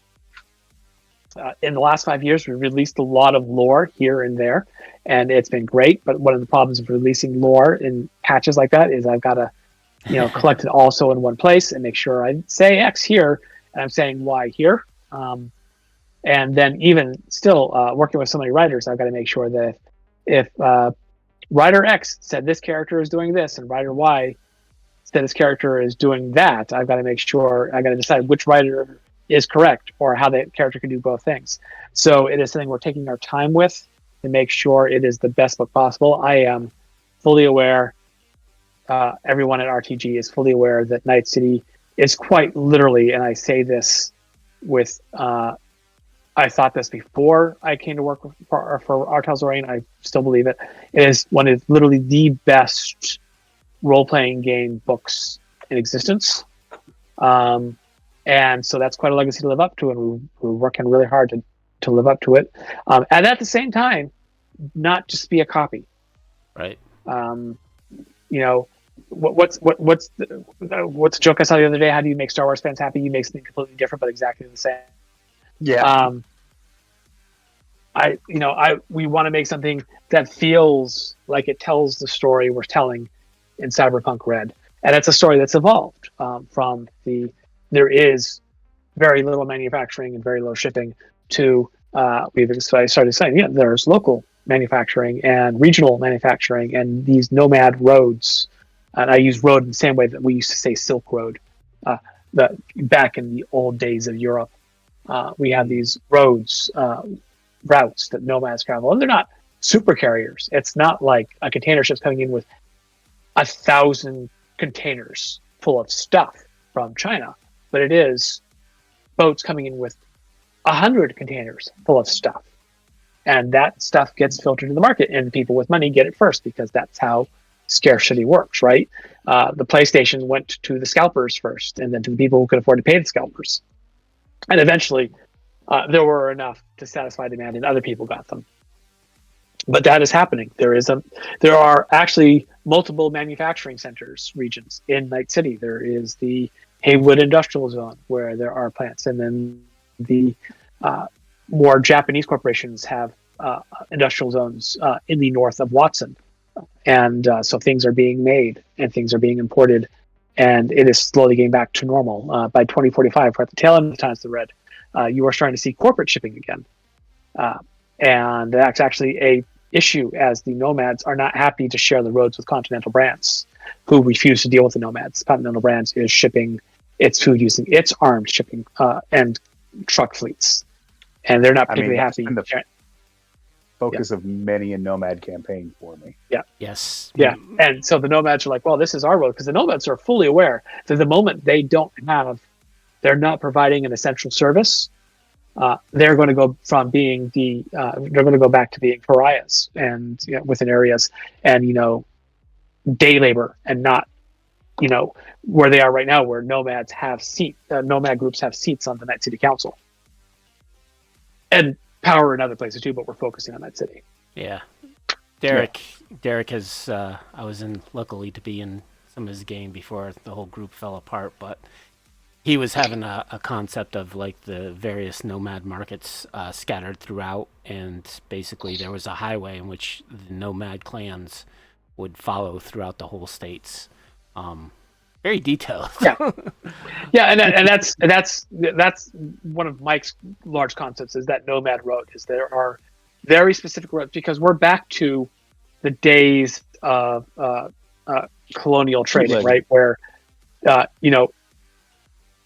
these merchant companies would jealously guard the routes they mapped out across the oceans, because if they got the right route that saved them time and avoided weather and got them to port faster than their competition, or got them there at all and they didn't get sunk or captured by pirates, then they sold stuff because it's who got there first. And so the nomads are jealously guarding the routes, and the overland routes are had to avoid the nuclear disasters and the bioplagues and the raiders, and the sea routes you had to avoid these.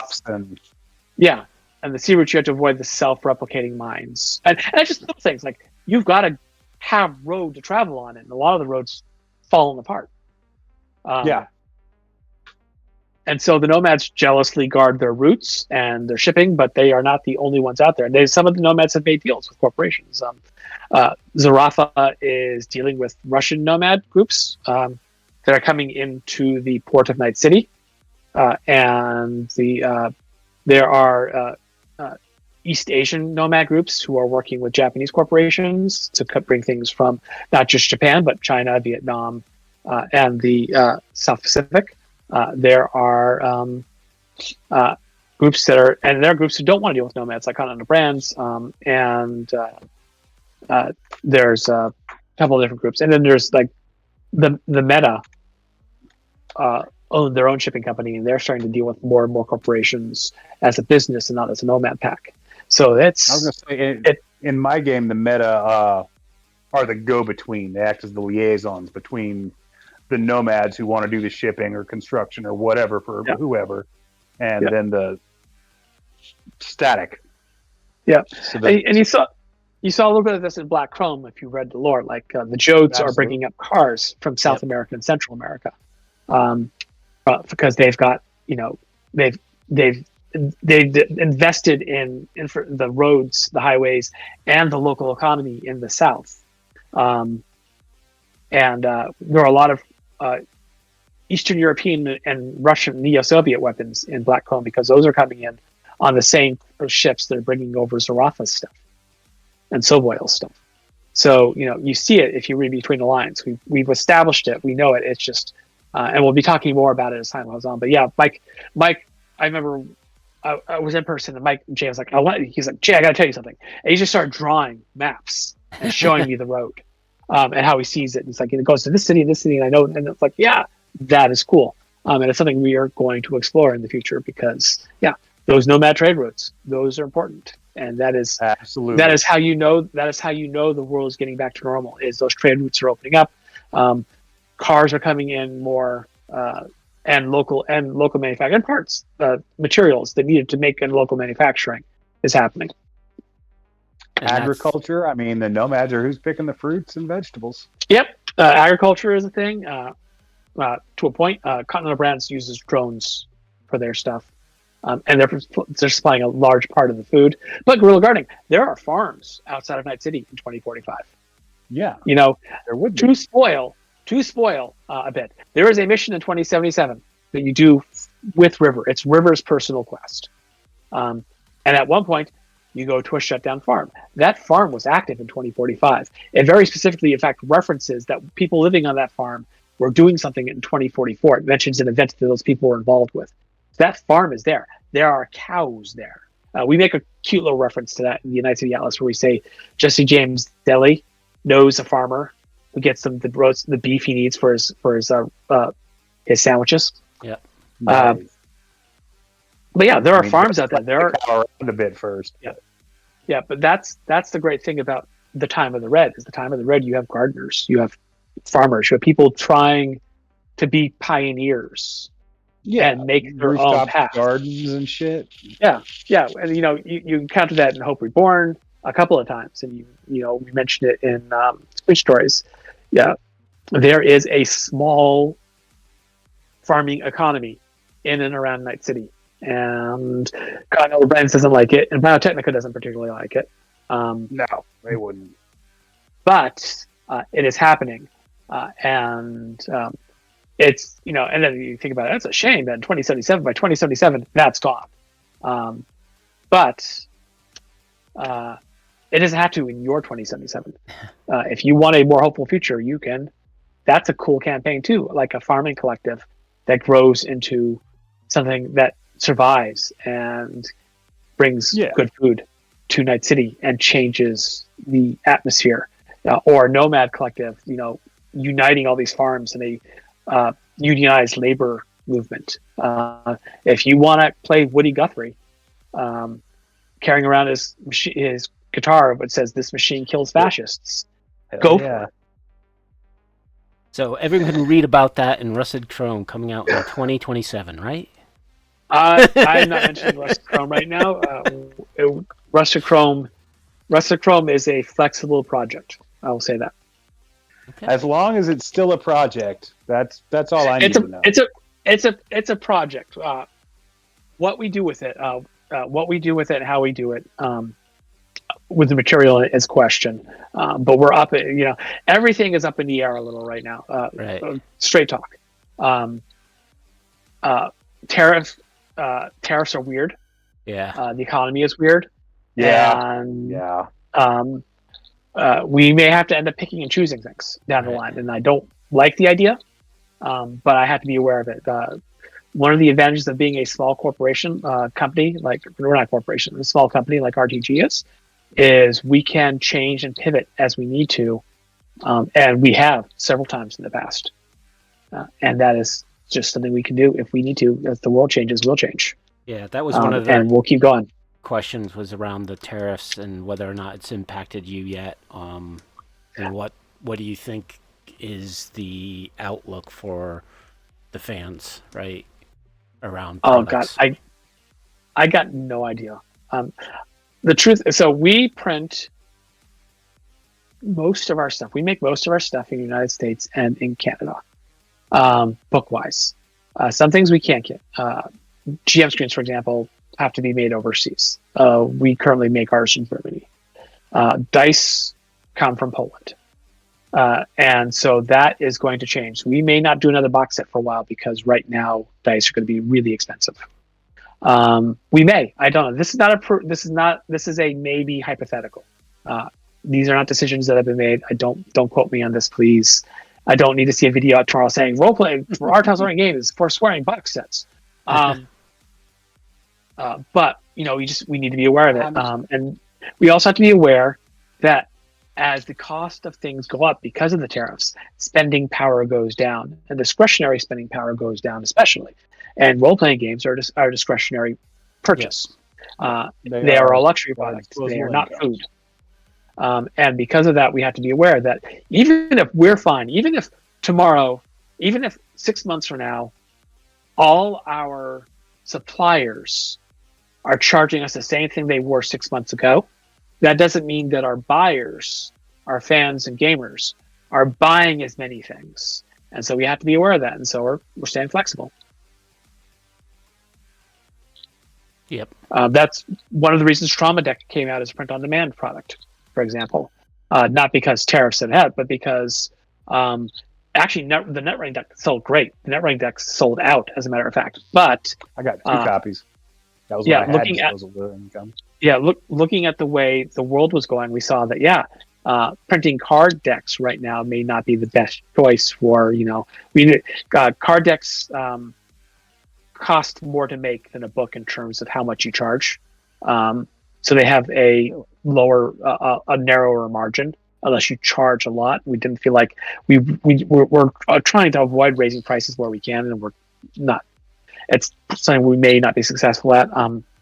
But we said, okay, well, we can't right now. We can't say that, hey, we can print them and sell them in bulk in such a way that it will be good for our business, but we can put them online and people who can want them can order them, and that's something. And so Trauma Deck and the Net Running Deck both went print on demand, and we may have more creative solutions like that in the future. I don't know.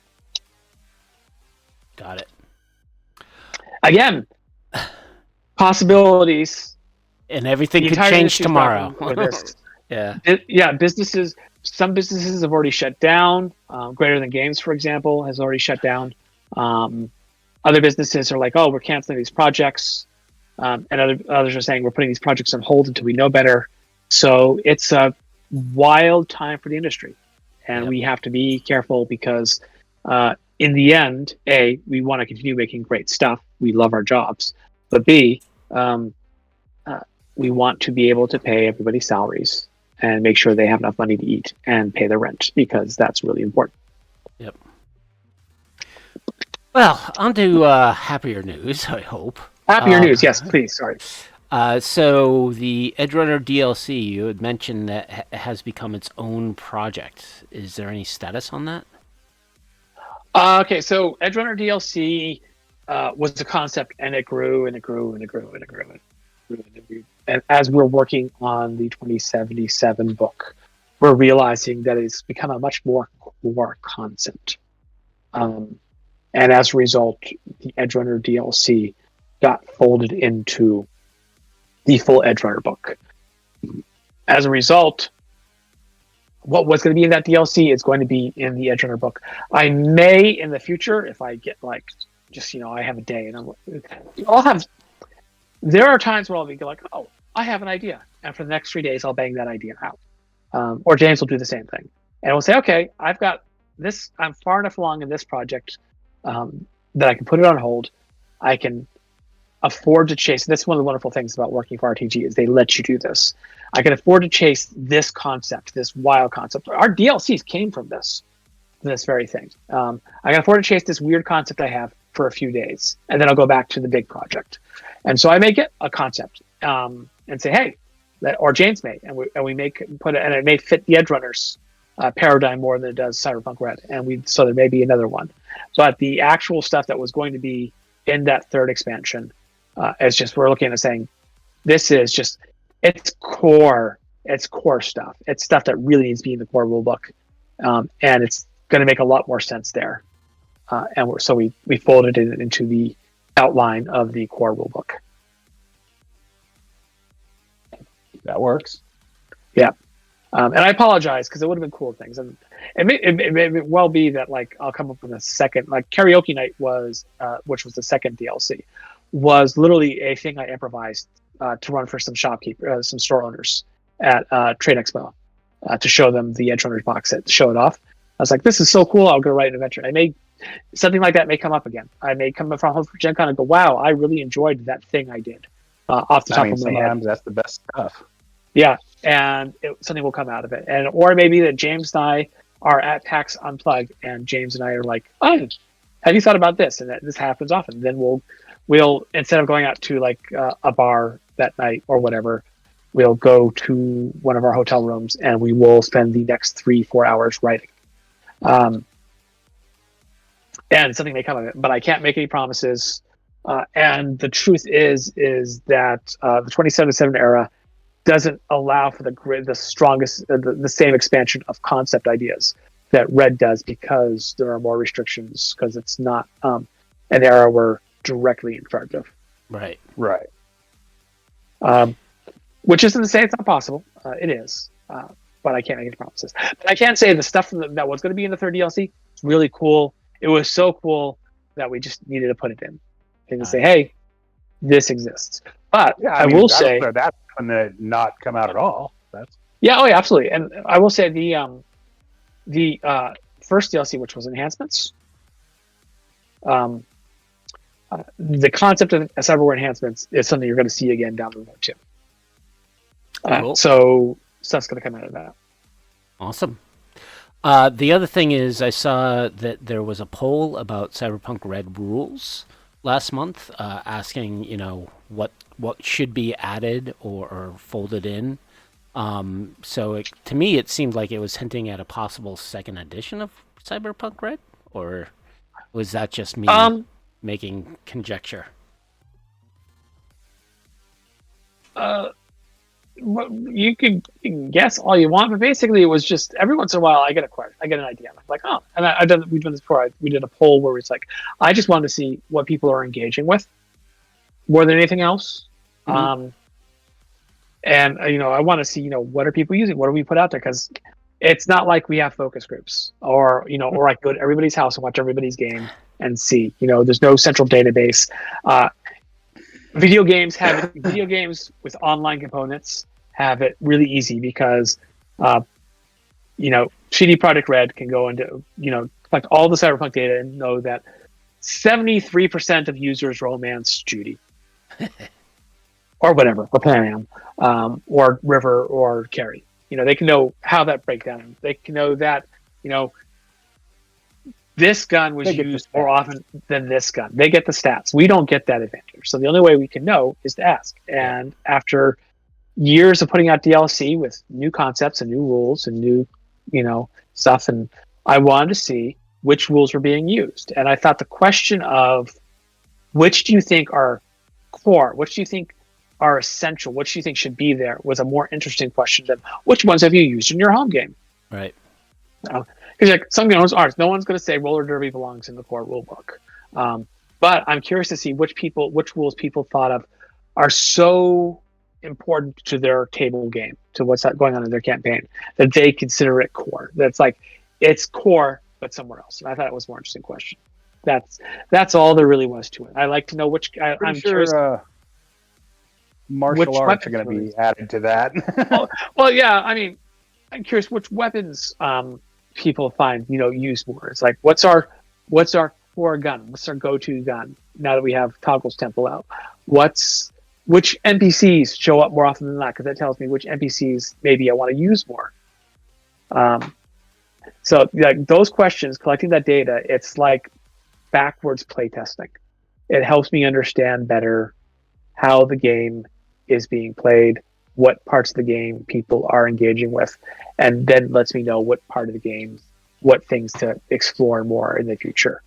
If I know everyone really likes the headquarter rules, that says, hey, maybe we want to do another headquarters DLC with more rooms. I'm not saying we will, but I'm saying that that's something people really engage with. Or maybe people, or we take it one step further and say, well, what if we build make a neighborhood builder instead?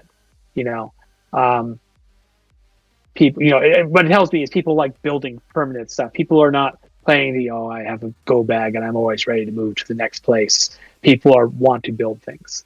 Right. By doing these polls, I get a better sense of what to do in the future. And again, flexibility. Also, we're putting out 12 DLCs a year. I need ideas. True. So has it been productive with the feedback you've been getting? Yeah, no, it's been fantastic. It really has. It tells me the game is being played. And I knew it was. Because there are games out there that do really well at first, and you know that they're sitting on a shelf. They're played once maybe and then put away.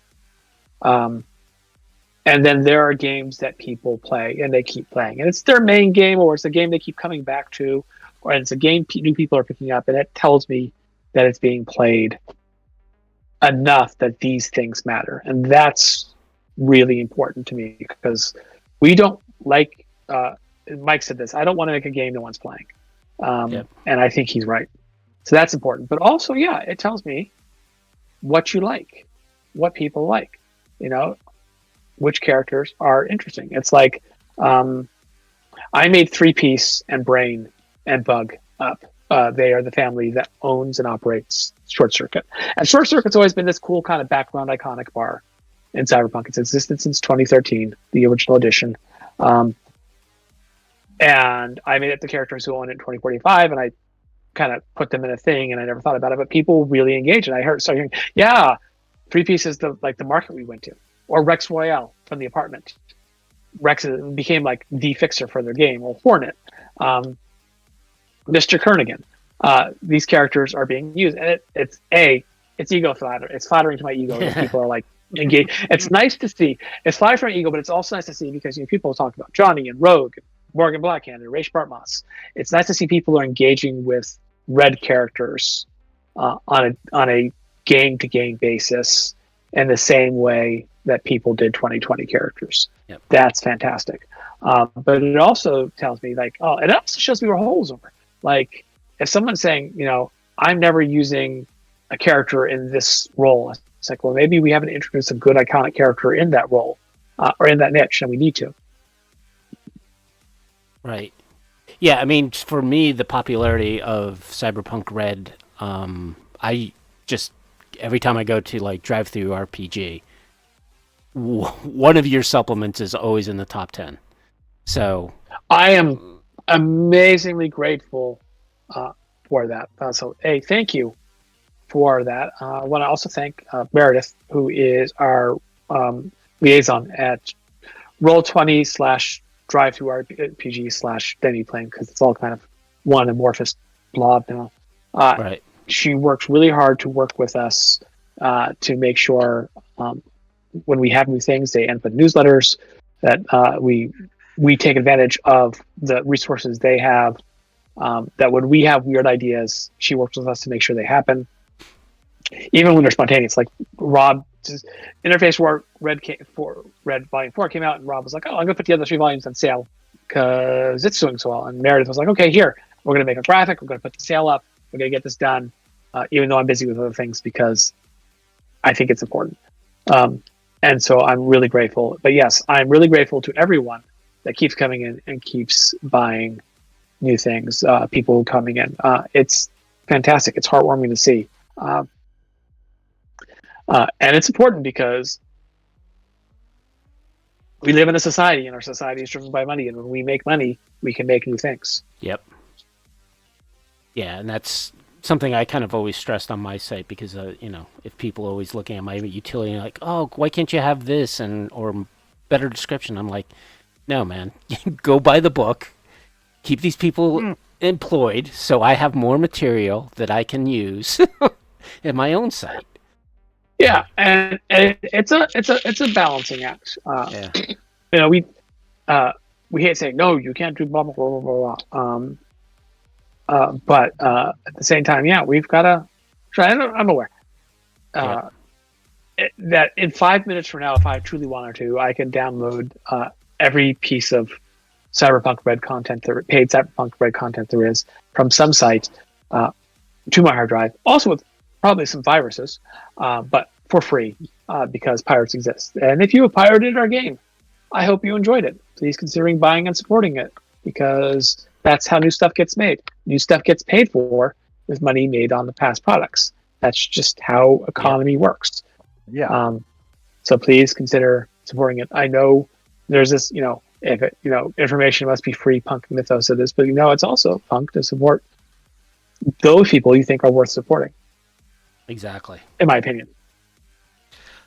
I fully agree with you. You can't stop the signal, but you still support the people making it. That's just the way it goes. Yeah. It's like, even pirate radio stations needed money to buy equipment and stay on the air. Yep. Or buy a boat and broadcast. Or buy a boat, course. which not Radio Catherine, Radio. Oh gosh, I'm the first big pirate radio station in the UK. Yeah, I was reading about that the other day. Again, I knew about it already. On the offshore platform. Yeah, they well, they were, the one went on a boat. It's still out there. Actually, it's actually considered a official like heritage institution in the UK now. But yeah, they're on platforms. Pirate radio stations. Pirate radio station, by the way, also a great campaign idea for Cyberpunk Red. Most definitely. So we just started having the mayor's desk almost on a weekly basis now. Is there possibility of the governor's desk with you? Rob and I have talked about it, and I don't. James A is doing a good job, and he is our senior designer when it comes to mechanics. So I leave that to him. I'm happy to answer mechanical questions in the AMAs when I do them, but Rob and I have been thinking about doing it like once a month or twice a month to discuss lore and just real world, so to speak, cyberpunk, like we're doing now. And right now it's just a question of if, when, where, Right. that kind of thing. Whether you So it have is a the time. possibility. Yeah, I mean, and there's the thing is that is time I could be using to do other things, but it is also important. I truly and firmly believe that interacting with the community, with gamers who are playing Cyberpunk, or people who love Cyberpunk as a franchise. Maybe you're not playing Cyberpunk Red, but you love playing Cyberpunk 2077, or you loved watching Edge Runners, or you love reading the comics. I think interacting with everybody is important. It's promotionally speaking, it's important because I feel small companies get the message out better when they interact directly with fans, and it's an advantage small companies have that big companies don't. Because big companies have trouble because they have more fans, and therefore it's harder to interact with them. But I also think it's Plus, they've got to important. deal with a board of directors and all that shit. Yeah, and they've got to watch that legal stuff, and we have to do that too, to a point. I mean, I obviously when I say I can't say something, I have NDAs stuff. But I also think it's just important because role-playing game has always been a community endeavor from the very beginning. And almost as soon as there was the first role-playing game, there was the first fan scene, there were the first conventions, there were the first letters, there were the first discussions. How many projects at TSR came about because somebody did X and wrote Gary Gygax a letter? That is important. It is important for us to be a community and not be separate from the community. It's a sad thing I see with some companies. I'm not going to name names, but I do see some companies that own and produce role-playing games or at least own the IP, and I don't see a lot of community interaction. And I think that they miss something because of it. That their existence seems more sterile because of it, and it's not something I want for RTG. Yep. So we got about 10 more minutes. Okay. Next question is cons. So what's the Artalsorian con schedule look like for this year? Right now, Gen Con. That is it. Will probably be a PAX Unplugged. I don't know that that's been decided yet. So cons, it would be nice to go to cons all the time. It would be nice to be like in every con. It would be nice to go to UK Expo. It would be nice to go to Comic-Con. It'd be nice to go to PAX East. But every time we go to a convention, we lose 3 weeks of work. We lose the week we're there. We lose the week before because we're getting ready. We lose the week after because we're recovering. And so if we were going to cons all the time, we wouldn't get anything made. Yeah, because that's a month of distractions right there. Yeah, so we keep it low key. We go to cons, and it's good to go to a couple, definitely, because we again interact with the community. We talk to people. We put the product there. We put faces to names. We play games. We see what's going on. We interact with our colleagues, which is really important too. But going to too many really takes away, because we're not a big company. We can't say, okay, well, here's our dedicated convention team. That's all they do is they go to conventions. So that's it. Also, it costs money, and that money could be better spent on making games. Right. But yeah, we're going to have a summit soon, where we'll all get together in person and we'll talk and we'll plan and we'll discuss projects. And then Gen Con is the next big one. We're looking forward to it. Cool. Is there anything that people should be looking forward to at Gen Con with Artalsorian? You know what? I will say that in the past, I have been more heavily involved with Gen Con planning than I was this year. So at this point in time, I am aware that I am on a schedule and that I'm doing things, and that is it. So I can't really speak beyond that. We have not really sat down and said, okay, here's what we're doing at Gen Con specifically. I think we may have a more low key presence this year. We may be a little more relaxed, try to enjoy it a little more, do a little less running around because it's been an exhausting couple of years convention wise. But I don't know yet. Yeah, when I went 2 years ago, was the first time I went to the Indiana one, and I thought the city was just marvelous. There's just so many fun little places to hang out in that city, There are. and really enjoyed it. And, you know, it would be nice to go to the convention and actually go to the convention a little bit. Yeah, exactly. As opposed to working it. Yeah. So, as we're wrapping up, do you have any questions or things you want us to talk about with you, or? Ooh, yeah, that's a great question. Let's see. Well, tell me a little bit. Which 2045 characters have you guys used in your games? I'm curious. What are the people from running their 20? You guys are both 2020 heads, and I bear you no malice for that. But what are you bringing from 2045 into your games? So, I would love to be able to tell you some good things about that, but the problem is my players are really 2020 heads. I have run Red a couple of times for them. I did love Hilarity, 2045. And I'm going to say Hilarity is a concept you can easily port into 2020. Yeah, and the players loved it. I just can't use it in my 2020 campaign right now because after 2 years, well, the good thing is I might start doing Cyberpunk Red for my next campaign, but the campaign I'm doing right now, which has been a little over 2 years, has been a High Rider campaign, which is basically has been leading up to the 7-Hour War. So nice. The players are now, they just started the attack last session. So they just attacked the Heckler and Koch facility to get weapons to start distributing to the High Riders on board to continue the war to take over O'Neill 2. Nice. That's very cool. I sadly don't get to run Cyberpunk these days. All my players have scattered to the wind. Oh, that sucks. Yeah, it's. I will say I love the fixers from Black Chrome. I fucking love them. They were really cool. Those would all definitely make appearances in my game, in my 2020 game. There have been a couple of others. Mostly it's just me wishing at this point, though. I'm very desperate to get a game group going just so I can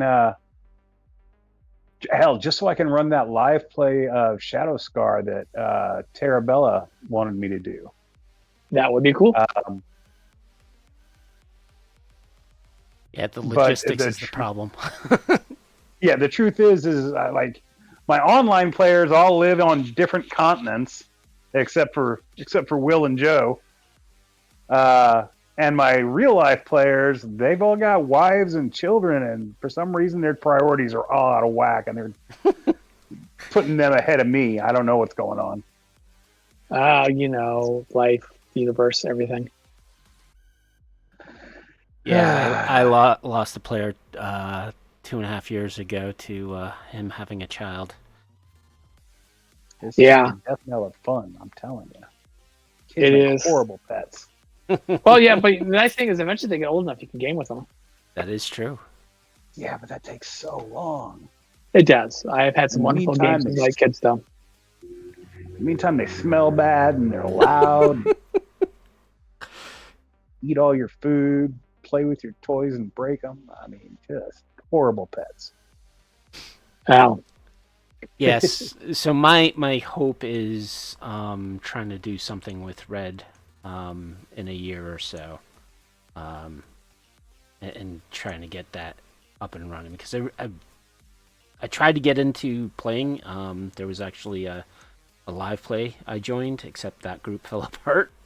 Uh, I think I was in like 2 sessions. I've played it at cons. I was actually in your game once or twice yeah, with the octopus. That was a fun game. yeah. If I may, what you may want to do, run a charity game. Everybody makes time for charity games. True. And plus, you're raising money for a good cause, whatever that cause may be. I assume it will be good. And those are fun and helpful.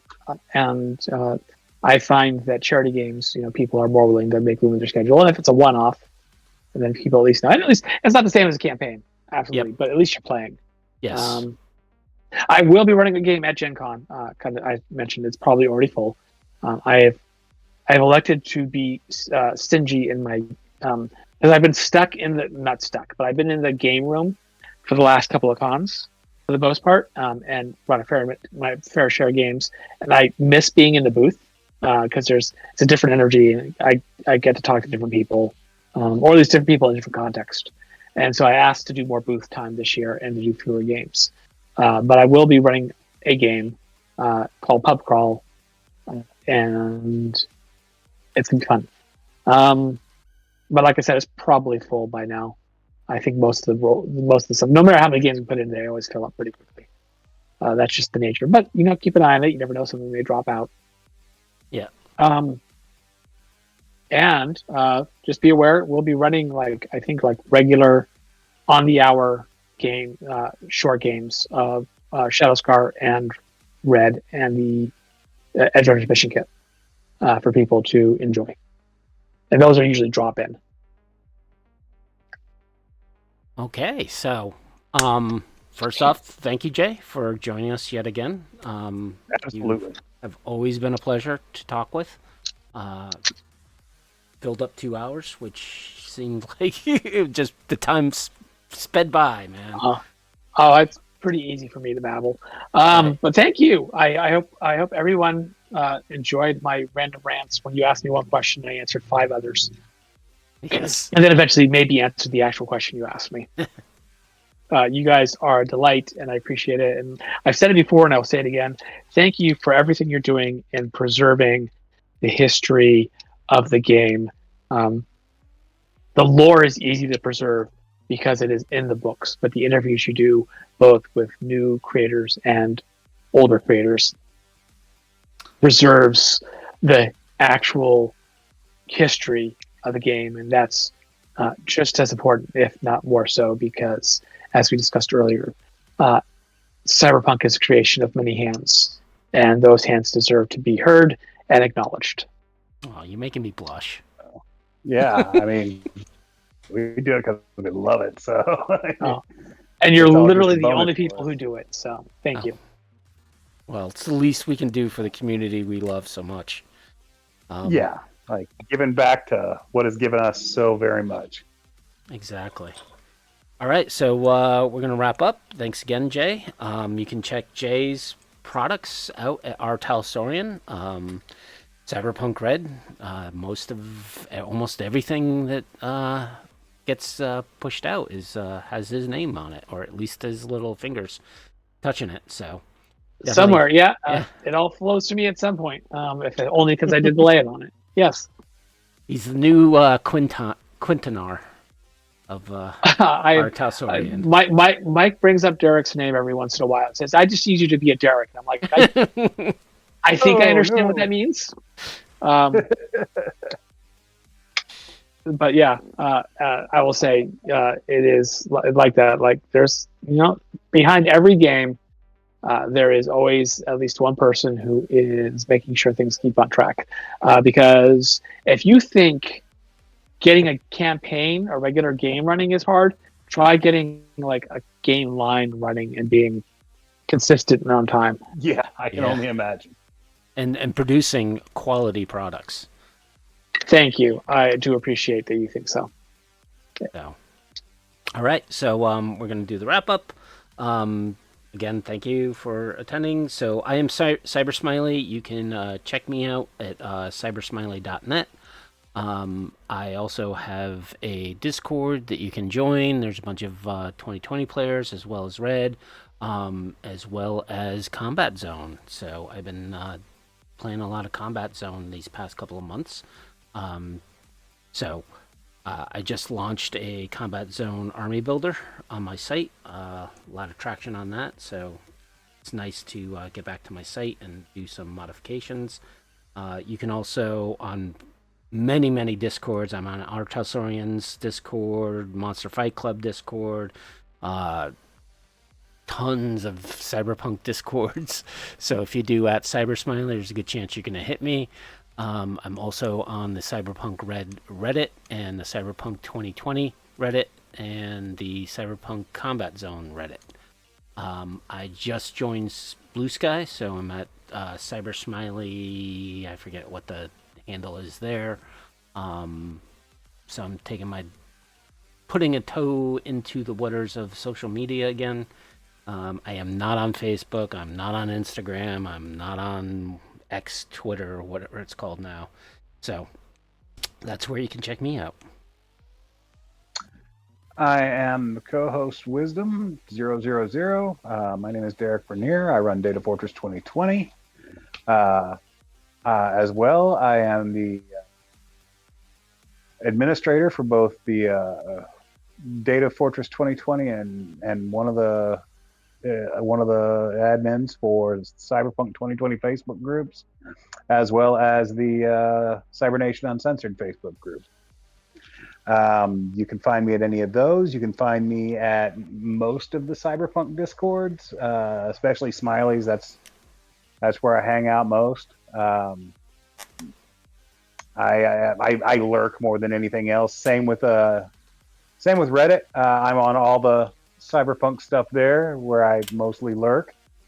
I am reaching out to people who've put out material in the last, several years, to try and get it added to the archive at Data Fortress. So if you've created something and I haven't gotten a hold of you, send me a message, because I'm probably looking for you. Yeah, like Will, I'm not on X. I'm not on. I'm barely on Blue Sky. I can't really figure it out. It doesn't do the things I want it to. But yeah, we'd like to thank Rob Mulligan and Cybernation Uncensored for hosting us. We'd like to thank you guys for listening in. Please send us your comments, criticisms, suggestions, complaints. We'd like to thank Jay Gray once again for joining us, and we hope to see you again the first week of whatever next month is.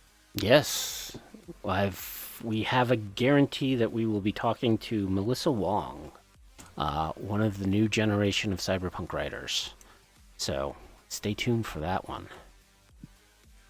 So I guess we can put a bow on this. Thanks everyone, and we'll talk to you in 2 weeks. Stay safe.